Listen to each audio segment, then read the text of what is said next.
నమస్తే.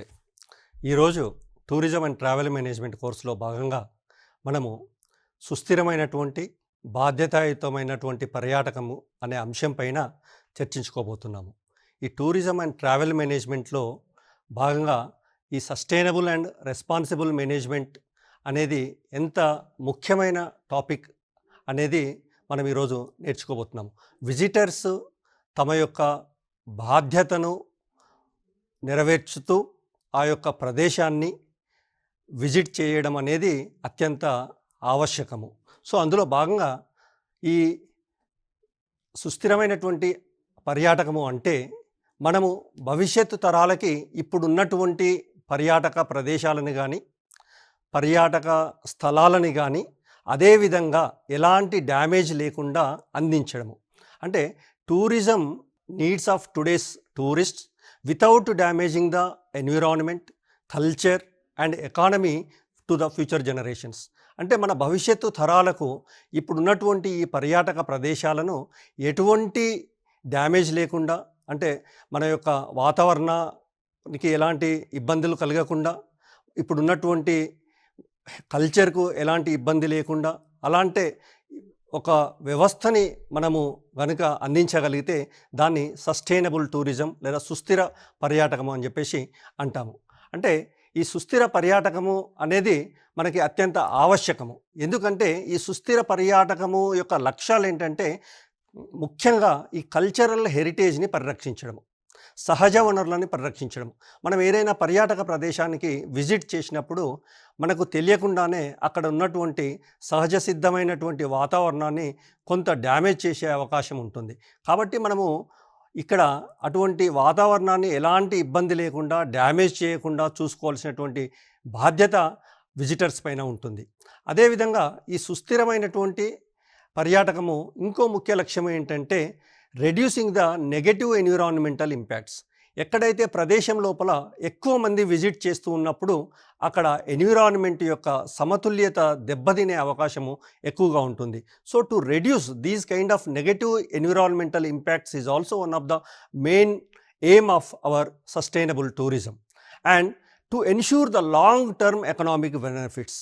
So because of this sustainable tourism we want to provide employment and we also need to get a more economic benefits for a long term period, not only looking for the short term period benefits, and we need to work towards gaining a economic benefits in a long period of time. At the same time we need to improve the quality of the host communities, means where we are going, the local communities, local villages, local places, the host communities are there where we need to be improve the quality of the host communities. So మనం అక్కడికి ప్రదేశానికి visit చేయడం వల్ల మనము ఒక అద్భుతమైన మెమొరీస్ని ఆస్వాదించడమే కాకుండా మనం అక్కడికి వెళ్ళడం వల్ల అక్కడ ఉన్నటువంటి స్థానిక ప్రజలకి వారి యొక్క జీవన విధానాన్ని మెరుగుపరిచేటందుకు మనం ఏం చేయగలుగుతామో ఆ విధంగా ఆలోచన చేయాల్సిన ఆవశ్యకత ఈరోజు ఎంతైనా ఉంది. అలాగే ఈ సుస్థిరమైనటువంటి పర్యాటకము ఏం చేయాలంటే need to be promote learning and awareness for the tourists. అంటే ఆ యొక్క పర్యాటక ప్రదేశము గురించి అవేర్నెస్ క్రియేట్ చేస్తూ ఆ యొక్క పర్యాటక ప్రదేశము దెబ్బతినకుండా దాని యొక్క మూలాలని పరిరక్షించుకోవడానికి మనం ఏ విధంగా బిహేవ్ చేయాలి అనేది మనం టూరిస్ట్కు ఎల్ల మనం చెప్తూ పోవాలి. సో ఈ విధంగా సస్టైనబుల్ టూరిజం అనేది మనకి లక్ష్యాలను మనం నిర్దేశించుకుంటే దాని యొక్క ప్రయోజనాలను మనము పొందడానికి వీలుంటుంది. మరి ఈ యొక్క సుస్థిరమైనటువంటి పర్యాటకం యొక్క ప్రయోజనాలు ఏంటంటే, బెనిఫిట్స్ ఏంటంటే ఇట్ కన్జర్వ్స్ న్యాచురల్ రిసోర్సెస్. ఈ విధంగా సస్టైనబుల్ టూరిజంని మనము ఇంప్లిమెంట్ చేయడం వల్ల అక్కడ ఉన్నటువంటి సహజ వనరులని పరిరక్షించడానికి మనకి ఎక్కువ అవకాశం ఉంటుంది. అదేవిధంగా అక్కడ ఉన్నటువంటి వైల్డ్ లైఫ్ని ప్రొటెక్ట్ చేసుకోవడానికి కానీ, అదేవిధంగా అక్కడ ఉన్నటువంటి లోకల్ పీపుల్కి ఎక్కువ మొత్తంలో ఉపాధి అవకాశాలను కల్పించడానికి, అంటే to need to encourage the local employment.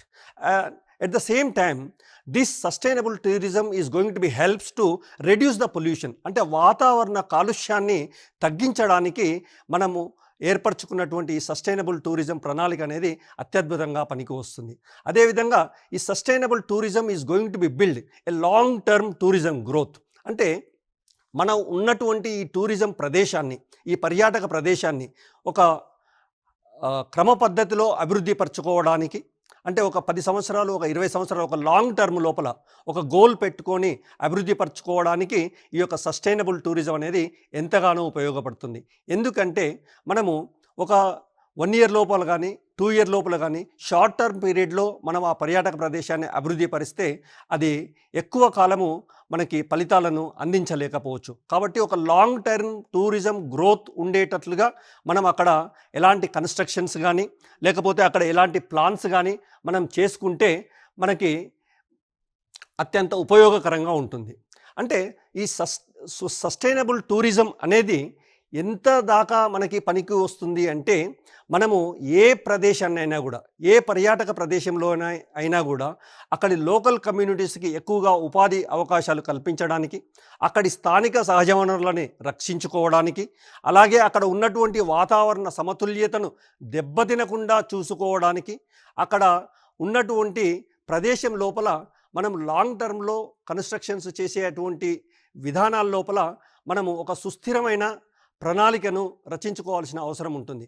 అంటే మనము ఇప్పుడున్నటువంటి పర్యాటక ప్రదేశం లోపల ఒక స్వాభావికమైన సహజ సిద్ధమైన వనరులని అదేవిధంగా ఆస్వాదిస్తూ, వాటికి ఎలాంటి ఇబ్బంది లేకుండా మనము వాటి యొక్క జ్ఞాపకాలని ఉంచుకొని మన భవిష్యత్తు తరాలకి కూడా ఇప్పుడున్నటువంటి ఈ సహజ సిద్ధమైనటువంటి పర్యాటక ప్రదేశాన్ని అదేవిధంగా మన ఫ్యూచర్ జనరేషన్స్కి, అంటే భవిష్యత్తు తరాలకి అందించగలిగితే అప్పుడు మనము సుస్థిరమైన పర్యాటక అభివృద్ధిని సాధించిన వారం అవుతాము. సో ఈ దిశగా అక్కడికి వచ్చేటువంటి పర్యాటకులు, అక్కడ ఉన్నటువంటి ప్రభుత్వాలు కానీ, అక్కడ ఉన్నటువంటి ప్రజలు కానీ, టూరిస్టులు కానీ, టూరిస్టు గైడ్లు కానీ, టూరిస్టు ఆర్గనైజేషన్స్ కానీ, ఈ అనేక సంస్థలు ఎవరైతే స్టేక్ హోల్డర్స్ ఉన్నారో వారందరూ కూడా ఆ యొక్క సహజ సిద్ధమైన స్వాభావిక లక్షణాన్ని ఆ పర్యాటక ప్రదేశము కోల్పోకుండా మనము ఏ విధమైన ప్రణాళికలు రచించాలి అన్న దానికి ఈ యొక్క సుస్థిరమైన పర్యాటకం అనేది అనేక విధాలుగా ఉపయోగపడుతుంది. అయితే ఈ సుస్థిరమైనటువంటి పర్యాటకాన్ని మనము ఇంకా డెవలప్ చేయాలంటే మనము రెస్పాన్సిబుల్ టూరిజంని దానికి అలైన్ చేయాల్సిన అవసరం ఉంటుంది. రెస్పాన్సిబుల్ టూరిజం అంటే బాధ్యతాయుతమైనటువంటి పర్యాటకం. అంటే మనము చాలా బాధ్యతతో వ్యవహరించాల్సిన అవసరం ఉంటుంది. ఎవరు బాధ్యతతో వ్యవహరించాలి ఇక్కడ అంటే టూరిస్టు కావచ్చు, టూరిస్టు ఆర్గనైజేషన్స్ కావచ్చు, ప్రభుత్వాలు కావచ్చు, ఇంకా ఈ పర్యాటక ప్రదేశంలో ఇన్వాల్వ్ అయినటువంటి స్టేక్ హోల్డర్స్ అందరూ కూడా బాధ్యతాయుతంగా ప్రవర్తించాల్సిన అవసరం ఉంది. మరి అసలు బాధ్యతాయుతమైన పర్యాటకం అంటే ఏంటి? Responsible tourism means travelling in a way that respects this environment, protects culture and supports local community. అంటే 3 అంశాలను మనం ఇక్కడ గమనించాల్సిన అవసరం ఉంది. ఈ బాధ్యత ఏ విధంగా తీసుకోవాలంటే we should respect the environment, అంటే మనం అక్కడ ఉన్నటువంటి సహజ సిద్ధమైన వాతావరణాన్ని గౌరవించడం అలవాటు చేసుకోవాలి. అదేవిధంగా అక్కడ ఉన్నటువంటి వారసత్వాన్ని, అక్కడ ఉన్నటువంటి కల్చర్ని మనము రక్షించుకోవాల్సిన అవసరం ఉంటుంది. At the same time we need to be support the local communities to increase the employment opportunities. అంటే ఈ 3 విషయాల్ని పట్ల మనం బాధ్యతగా ఉన్నట్లయితే అక్కడ ఎలాంటి ఇబ్బంది లేకుండా విజిటర్సు అక్కడ ఉన్నటువంటి పర్యాటక ప్రదేశాన్ని ఆనందంగా విజిట్ చేసి తగినటువంటి జ్ఞాపకాలను ఉంచుకోవడానికి అవకాశం ఉంటుంది. అంటే ఈ యొక్క రెస్పాన్సిబుల్ టూరిజం లోపల టూరిస్ట్ కావచ్చు, టూర్ ఆపరేటర్స్ కావచ్చు, గవర్నమెంట్ కావచ్చు, hotels and resorts and local communities, mostly these are the people who are involved in making that particular tourism successful. So వీళ్ళంతా కూడా మనం రెస్పాన్సిబుల్ టూరిజంలో భాగస్వామ్యం కావాల్సిన అవసరం ఉంది. అంటే టూరిస్ట్స్ ముఖ్యంగా ఎక్కడెక్కడి నుంచో ఆ ప్రదేశానికి విజిట్ చేసి ఆ ప్రదేశాన్ని అందంగా ఆస్వాదించడం జరుగుతుంది. సో ఈ ప్రదేశాన్ని మనము చూసి ఆనందించే పద్ధతి లోపల మన యొక్క బిహేవియర్ ఎలా ఉండాలి, మనం ఎవరిని రెస్పెక్ట్ చేయాలి, మనము అక్కడ ఏమైనా డ్యామేజ్ చేస్తున్నామా, అంటే మనము వాటర్ తాగిన తర్వాత ప్లాస్టిక్ బాటిల్స్ని అక్కడే పడవేస్తాం. అంటే వేస్ట్ రిడక్షన్ చేయాలి. అక్కడ ఎలాంటి వేస్ట్ ఉండకుండా, అక్కడ ఎలాంటి ప్లాస్టిక్ పదార్థాలు పడేయకుండా మనం బిహేవ్ చేయగలిగితే అక్కడ ఉన్నటువంటి పీపుల్ని, లోకల్ పీపుల్ని, అక్కడ ఉన్నటువంటి రూల్స్ అండ్ రెగ్యులేషన్స్ని మనం తప్పకుండా గౌరవించి నడుచుకోవాల్సినటువంటి బాధ్యత అక్కడికి విజిట్ చేసినటువంటి టూరిస్ట్ పైన తప్పకుండా ఉంటుంది. So tourist are more responsible to protect the nature and culture of that particular tourism place, and at the same time to create the awareness about all these things among the tourists is the responsibility of the tour operators.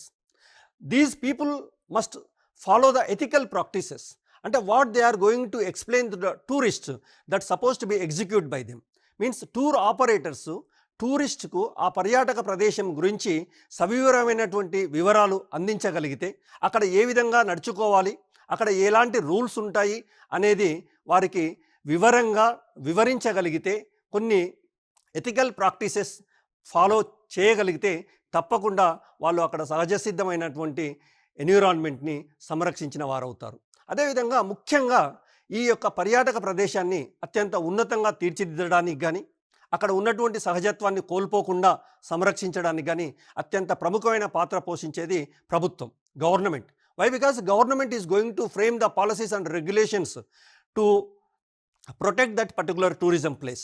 So ఇక్కడ ఈ government తీసుకునేటువంటి policies ఏ విధంగా ఉండాలంటే, అక్కడి యొక్క పర్యాటక ప్రదేశాన్ని సంరక్షించే విధంగా, అక్కడి సహజ వనరుల్ని కాపాడే విధంగా ఉండాలి. అదేవిధంగా అక్కడ ఉన్నటువంటి హోటల్స్, రిసార్ట్స్ ఏవైతే వచ్చినటువంటి విజిటర్స్కి ఉపయోగకరంగా ఉండడానికి వారికి హోటల్స్ ఉంటాయి. ఆ హోటల్స్ కూడా అక్కడ వాటర్ కన్జర్వేషన్ కానీ, ఎనర్జీ కన్వర్జేషన్ కానీ, ఒక నేచర్ని డ్యామేజ్ చేసే విధంగా కాకుండా సోలార్ పవర్ని యూజ్ చేసుకొని మనం యూజ్ చేసుకోగలిగితే చాలా ఉపయుక్తంగా ఉంటుంది. అదేవిధంగా ఈ అన్నీ చేసుకుంటూ కూడా అక్కడ ఉన్నటువంటి స్థానిక ప్రజల్ని, వారి యొక్క హెరిటేజ్ని తప్పకుండా మనం కాపాడాలి. ఎందుకంటే స్థానిక ప్రజలకి వారి యొక్క కల్చరు, సంస్కృతి, వారసత్వము అత్యంత ఉన్నతమైనది. సో ఆ యొక్క సంస్కృతి, ఆ యొక్క వారసత్వాన్ని మనం గౌరవిస్తూ మనము వాటిని తప్పకుండా ప్రొటెక్ట్ చేయాల్సినటువంటి అవసరము మన యొక్క పర్యాటకుల పైన ఆధారపడి ఉంటుంది. అదేవిధంగా ఈ యొక్క పర్యాటక రెస్పాన్సిబుల్ టూరిజం అంటే బాధ్యతాయుతమైనటువంటి టూరిస్టు ఏం విధంగా నడుచుకోవాలి ఆ ప్రదేశం లోపల అంటే, తప్పకుండా eco friendly transport. We must use eco friendly transport. అంటే instead of using petrol used cars, bikes, we can go for cycling or we can go for walking. So for that the government should come to construct a wider walkways. సో ఆ విధంగా మనం చేయడం వల్ల ఏమవుతుందంటే, vehicles వల్ల వచ్చేటువంటి ఎమిషన్స్ని తగ్గించడానికి అవకాశం ఉంటుంది. అదేవిధంగా we should avoid the plastic bottles. నార్మల్గా ఇప్పుడు ఎక్కడికి పోయినా కూడా మనం వాటర్ తాగాలంటే తప్పకుండా ప్లాస్టిక్ బాటిల్ కొనుక్కొనే తాగుతున్నాము. మరి ఆ ప్లాస్టిక్ బాటిల్లో వాటర్ తాగిన తర్వాత మనం ఆ ప్లాస్టిక్ బాటిల్ని ఏం చేస్తున్నాము? మనం తీసుకొచ్చి ఎక్కడైనా డస్ట్బిన్లో పడేస్తున్నామా, లేకపోతే ఇంకెక్కడైనా వాటిని మరే విధంగా అయినా వాటిని డిస్పోజ్ చేస్తున్నామా అంటే చేయడం లేదు, అక్కడే పడేస్తున్నాము. సో మన యొక్క బాధ్యత ఏంటంటే, ఆ ప్లాస్టిక్ బాటిల్స్ని సాధ్యమైనంత వరకు అవాయిడ్ చేయగలిగితే, అక్కడ ఉన్నటువంటి లోకల్ వాటర్నే కనుక ఉపయోగించుకోగలిగితే తప్పకుండా మన వంతు సహాయం చేసిన వారం అవుతాము. అదేవిధంగా ఇక్కడ వెళ్ళినప్పుడు అక్కడ కొన్ని పద్ధతులు ఉంటాయి. అక్కడ ఉన్నటువంటి పర్యాటక ప్రదేశంలో what are the dress code we suppose to be use, what are the traditions, అంటే అక్కడ ఉన్నటువంటి వారసత్వ పద్ధతులని మనం తప్పకుండా గౌరవించాలి. మనం ఈ విధంగానే ఎందుకు చేయాలంటే, మనము అక్కడికి వెళ్ళినాము కాబట్టి అక్కడి లోకల్ పర్యాటక ప్రదేశాల యొక్క కల్చర్ని, పద్ధతులని తప్పకుండా పాటించాల్సిన అవసరం అనేది ఉంటుంది. ఉదాహరణకి మనము ఎక్కడైనా దేవాలయాలకి వెళ్తాము. కొన్ని దేవాలయాల్లో వాళ్ళు చెప్తారు సంప్రదాయ పద్ధతుల్లోనే మీ డ్రెస్ కోడ్ ఉండాలి అని చెప్పేసి. దాన్ని మనం విభేదించలేము. తప్పకుండా మనం సంప్రదాయ పద్ధతిలోనే మన డ్రెస్ కోడ్ ధరించి అక్కడి దేవాలయ సందర్శనం చేయడం అనేది మన యొక్క బాధ్యత. అదేవిధంగా ఇంకా పర్యాటకాన్ని, అక్కడ ఉన్నటువంటి నేచర్ని మనం ప్రొటెక్ట్ చేయాలంటే we should use more and more the home stays. అంటే instead of constructing more and more hotels, already villages లోపల ఉన్నటువంటి హోమ్స్ని కనుక మనం హోమ్ స్టేస్గా మనం ఉపయోగించుకోగలిగితే అక్కడ ఉన్నటువంటి స్థానిక ప్రజలకు ఉపాధి కల్పించిన వారం అవుతాము, అట్లాగే పర్యావరణాన్ని రక్షించిన వారము కూడా అవుతాము. అదేవిధంగా మనం అక్కడికి వెళ్ళినప్పుడు అక్కడ ఉన్నటువంటి స్థానిక ప్రజలు తయారు చేసినటువంటి ప్రోడక్ట్స్ ఏవైతే ఉంటావో వాటిని పర్చేజ్ చేయడం వల్ల అక్కడ ఉన్నటువంటి స్థానిక ప్రజల క్వాలిటీ ఆఫ్ లివింగ్ని మనం ఇంప్రూవ్ చేసిన వారం అవుతాం. కాబట్టి స్థానిక ప్రజలు తయారు చేసినటువంటి ప్రోడక్ట్స్ని పర్చేజ్ చేస్తూ వారి యొక్క ఉపాధి అవకాశాలను మెరుగుపరచడానికి టూరిస్టు దోహదపడాలి. అదేవిధంగా we should not disturb the wild life which we have at that particular place.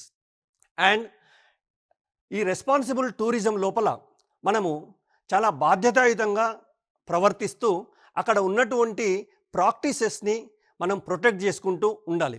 So మరి వీటికి మనము ఎక్కడైనా మన భారతదేశంలో కానీ మన తెలంగాణలో కానీ ఈ విధమైనటువంటి సస్టైనబుల్ టూరిజం ప్రాక్టీసెస్ కానీ రెస్పాన్సిబుల్ టూరిజం ప్రాక్టీసెస్ కానీ ఫాలో అవుతున్నామంటే చాలా బెస్ట్ ఎగ్జాంపుల్ ఏంటంటే కేరళ రెస్పాన్సిబుల్ టూరిజం మిషన్. అంటే కేరళ లోపల టోటల్గా ఆ గవర్నమెంట్ ఒక మిషన్ని రెస్పాన్సిబుల్ టూరిజం మిషన్ని ఇంప్లిమెంట్ చేస్తుంది.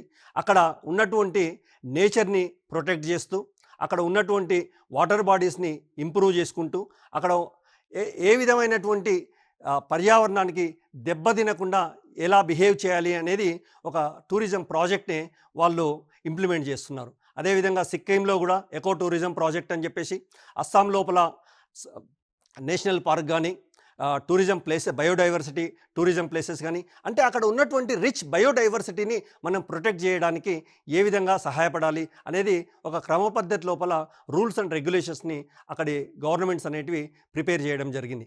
అదేవిధంగా లడఖ్ లోపల కమ్యూనిటీ బేస్డ్ టూరిజం. అంటే ఈ కమ్యూనిటీ బేస్డ్ టూరిజం అంటే అక్కడ మనం ఎక్కడైతే టూరిజంకి వెళ్తున్నామో అక్కడ టూరిజం ప్లేసెస్ని చూపించడానికి కానీ టూరిజం యొక్క ఆవశ్యకతని ఆ ప్లేస్ యొక్క ఆవశ్యకతను టూరిస్టులకు వివరించే క్రమం లోపల mostly the Ladakh government is involved the women people to explain and to involve all these tourism activities. More than 70,000 of the women people are involved in Ladakh tourism project, so that the local employment may be increased. And at the same time Andaman controlled visitor numbers means here Andaman lo kuda manamu over tourism అయిపోయింది ఈ మధ్యకాలం లోపల. అంటే sustainable tourism కానీ responsible tourism కానీ చేసుకోవడం వల్ల టూరిస్టులు ఎక్కువ మొత్తం లోపల ఈ యొక్క పర్యాటక ప్రదేశాలని చూడ్డానికి వస్తున్నారు. ఆ ప్రదేశంలో ఆ క్రమం లోపల ఎక్కువ సంఖ్య లోపల విజిటర్స్ రావడం లోపల వాటిని కంట్రోల్ చేయడం కూడా ఆవశ్యకత మనకి అవసరం ఉంది.